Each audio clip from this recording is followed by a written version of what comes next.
Hello everybody, you're looking at a 2012 BMW X5 which I bought new in 2011. Today is September in 2025. It was 145,000 miles on it. I just cleaned up the headlights for the first time. This is the after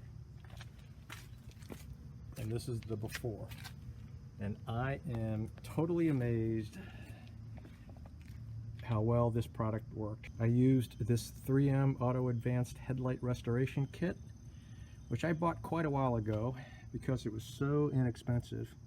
It's $5.99. I probably bought it 10 years ago and I've just been waiting for the opportunity to use it. But it's a fantastic product. I cannot believe how well this turned out.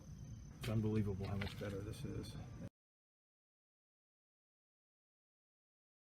So if you found this video helpful or informative, please give me a like, thumbs up, and subscribe to my channel. Thanks for watching.